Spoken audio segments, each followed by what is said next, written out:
No, it's always very timely, I think, on our show. We're dealing with, as usual, as always, boyfriends and girlfriends and that kind of thing. But we've got some serious things going on as well. Steph just carries a lot on her shoulders. I think it's been a long time since we've seen poor Steph smile. She's dealing with these kids and she's got her own issues of having a lot on her plate and dealing again with Callie having made the decision and it because it is legal and because it has to do with ICE and the police, etc., that she swoops in and tries to diffuse the situation. And so it's all very big and dramatic and Foster-like. They're very conscious and very aware of not only what's going on in the world, with the younger generation but also politically speaking, and they're very on it.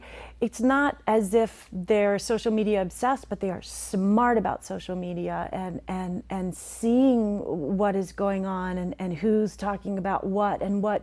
We think that we've got Callie on the straight and narrow, doing the right things and trying to stay out of trouble. But of course, as we leave us last time, she's gotten herself in a little bit of a snag, trying to help someone. So her heart's in a good place. But now we are left scrambling and trying to help her friend. Lena would kind of love to jump ship, and Monty has an opportunity at another school, wants to bring Lena with her and leave all the Anchor Beach drama behind. But her kids go to that school and she's got her heart and soul in that school and she founded that charter and she wants to stay, but she's fighting these forces that are just like these villains. Like, it's just insane. And what's going to happen? Are we going to take our school back? Are we going to, go private and leave so many kids in the dust? It's crazy. What is going on? Our writers are like, they are fortune tellers. Sometimes for good things, sometimes for horrible things. So I'm like, can you write something where we have a really wonderful, country full of hope and, but yeah, it's crazy. I will never forget when we were filming the Steph and Lena's first wedding, and they announced it, the gay marriage being legalized in California during our shoot. And everybody just in this days of like wonder and how is this happening on this day? And I still get goosebumps talking about it. In the song, what was the song, our marriage song? I Can't Change, the Macklemore, that was like, that was our song, and it was just this wonderful, happy time. And then now, of course, on the other spectrum, we have DACA and the decision coming down on the day that episode. It's just, for better and for worse, it's been insane how on the pulse of this country we are. Yeah, I think as I'm experiencing in my own life, Lena is just kind of, she doesn't have time for any drama. She doesn't have the patience of, so many high stakes situations going on in her own family and then in her workplace. Like, I think it's almost a blessing in disguise because it just kind of makes you cut out the fat. Like, it just makes you get right to the point and go and understand immediately what is important, what's not. So I think that's where she is for the most part, like really starting to find her power. And sometimes her kids help her find that. We've learned so many lessons with Callie, even though we want to just strangle her sometimes. That it's all about the heart and being a better person and helping other people. And so, yeah, I think the kids are teaching Lena. Lena's teaching the kids. We're all just growing together. So this season, Callie is really trying to kind of anchor herself in her art and be responsible, and a lot of her energy is going towards Jimena and, fighting her DACA status. And so, yeah, she's really just kind of trying to be on a good path. I think just how unpredictable she is. Like, I never know what the writers have in store. Every time I read a new episode, I'm always surprised. And I think it helps being on a show for so long. It really helps keep it energetic and fresh for me as an actor. Like, playing the same character, it doesn't feel boring or stale ever. I think the main thing that audiences take from the show is just the message about family and about, a different kind of family and a blended family, and just the kind of universal messages about love and acceptance. And then it's also just like uncanny how relevant the show is. Just the episodes that air during, you know, important political things that are going on in the world and how much they're synchronized is like very crazy. I don't know if, you know, the producers have some kind of, you know, fortune-telling crystal ball situation. But yeah, so I think it's a mix of just kind of core family values as well as how topical the show is and how it represents a lot of people.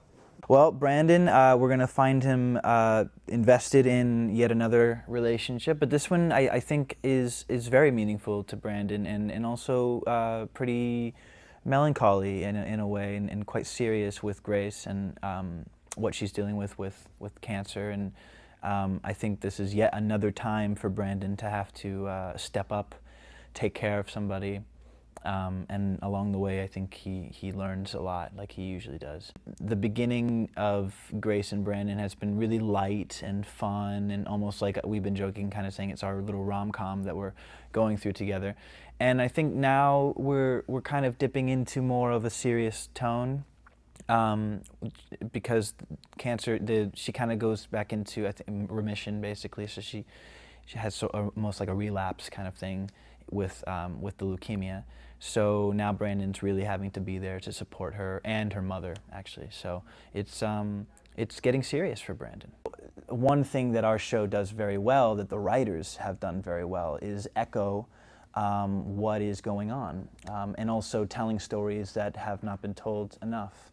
And I think people keep coming back to see what else we have to say. And I couldn't be more proud. I think that's the number one thing I'm proud of this show is the voices that we have in this show, that we voice for communities that otherwise don't get it, you know? She also has a new crush, and some old past flings that are back in her life, kind of. You kind of saw that in a prom episode. So I'm excited to explore, you know, everything that happens this season with her. She makes her mistakes. I mean, that's a part of life. She's only 16. People tend to forget that. You know, she's kind of growing up and things are thrown at her and she might not always make the right decisions, but she does have a good head on her shoulders. You know, she does believe in whatever a boy can do, I can do. And, you know, she doesn't let that stop her from anything, all while having a nice nail.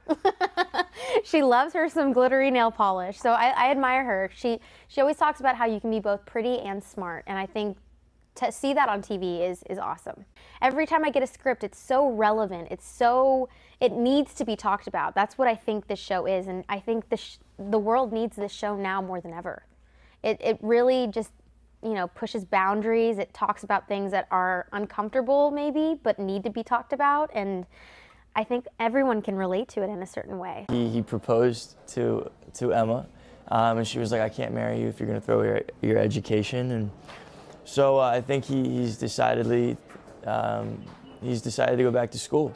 And that's pretty much where we pick up, is you know, starting school life again. And yeah, he's working on his relationship with Emma, and yeah, it's pretty good. It was really, really fun to play Jesus, and as far as challenging work goes, you know, the stuff with his father was really fun to get into, and but then beyond that, once he, you know, he got the nail in his head in the surgery and the coma that led to his traumatic brain injury, the work got to a whole new level. Because now I represent more than just, you know, a foster kid, more than just the demographic of people that grew up without their birth parents. Now I'm representing an entire group of people that had brain trauma and have had to deal with the frustrations and the agony and all of the challenges that come with that. And to be able to play that role and to be able to kind of give TBI patients a voice, at least in entertainment or on a television show, has been a blessing, and I love that so much. We've left off, and we've had a lot of stuff with Jude starting to get into video game streaming. That's been a big thing. We also had a little kerfuffle with Taylor and Noah and their friendship and their dynamic between Jude and how that all affects them. And in season 5B, in the second half, we come back to a lot of the same type of streaming service that Taylor and Jude are still doing. And there are, of course, some still relationship bumps that happen in this season. It might not necessarily be Taylor and Noah this time, but there's definitely some bumps that Noah and Jude have. I think all of the differences and changes that Jude has overcome. I think watching Jude and going and experiencing certain things with Jude and as he grows up is incredible. Especially the Jude and Noah storyline, how it's becoming a very serious relationship, and Jude starts to get some interesting aspects of that a lot of the other kids in the family have. And I think it's just really cool to see that Jude was this really small young boy who was really broken and kind of isolated by himself, and now he's developed into a kid who he's normal. He's everyone else, you know, he's got all these relationship problems, he's dealing with friends wanting to hang out with him too much, like all this stuff that I don't think Jude ever saw himself having. I don't think Jude imagined being in a happy family like this, having the life he does, but I think it's a beautiful transition over 5 seasons. I panicked. If I walk out of this building, I can be detained. We all come from different backgrounds. Honey, you're not broken. And I promise you that we're gonna stop making you feel that way. What were you guys fighting about? You. It's always you. The Fosters. Watch from the beginning on Netflix and catch the winter premiere January 9th on Freeform.